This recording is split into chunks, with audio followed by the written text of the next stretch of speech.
Welcome back. Time now for the hot sauce. And this is the celebrity news that I think a lot of people are going to be talking about today. Tiger Woods and skier Lindsey Vonn officially have announced that, yes, indeed, they are in a relationship. A lot of folks now wondering about the future of that relationship. Tiger's not been in a dating relationship since his cheating scandal brought a swift end to his marriage to Ellen Nordegren back in 2009, but he's reportedly been getting close to Vonn, another high-profile athlete, for the better part of this year. The couple says they'd like to keep their private lives private. And yet the very public photos. But is it smart to enter a relationship with someone you know has been unfaithful in the past with another partner? We have mental health counselor Lynn Shine joining us this morning. Lynn, I got to tell you, this is kind of rubbing me the wrong way. The whole, Tiger Woods, come on. And so I'm trying not to judge, but I guess the most important thing is it's her decision to make. Yes. What would you tell her? Well, first of all, there's a big difference, and I want to make sure that we talk about that, between someone who is cheated, which is pretty common, unfortunately, and someone who's a cheater, like Tiger Woods. Tiger Woods had repeated affairs. Yes, he did. And so the chance of him having another affair is pretty high. Okay.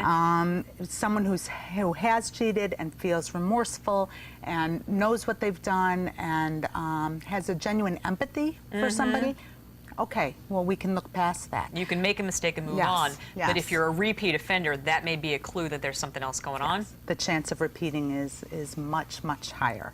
Well, if he swears that he is over that and he's not doing that again, and how do you get someone like Lindsey Vonn, well, clearly she does trust him, she's in a relationship with him, but if there are some people who maybe have some lingering doubts in the back of their minds, how would you address that with them? The most important piece is, number one, you need to know about yourself. Are you someone who's really able to trust openly, or are you someone who's going to worry constantly and have to question? Because that's not a kind of relationship to be in. So if you're able to say, I trust, and put it aside, then you've made that decision. Until something presents itself, to constantly question is not comfortable for either one of you. So it's a tough place for her to be in, whether she knows it or not, but it's certainly not surprising, because someone who has repeated affairs is often very charismatic and able to pull somebody in, so she thinks she's special. And so did how many dozen plus other women.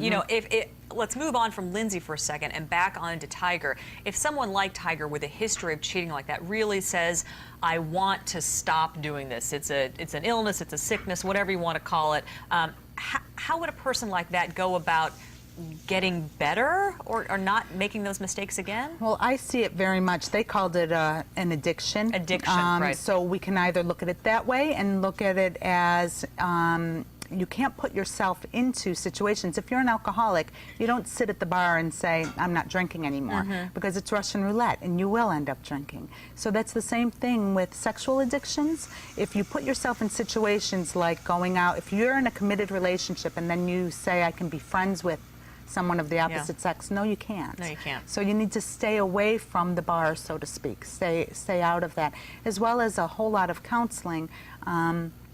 My theory, very often with repeated affairs, is it's much more narcissistic.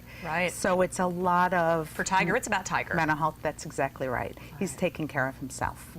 Yes, he is. Well, we wish them the best, and hopefully they will follow your advice, and we do as well. Thanks, Lynn. We're going to send things now over to Emily in the .com. Check him.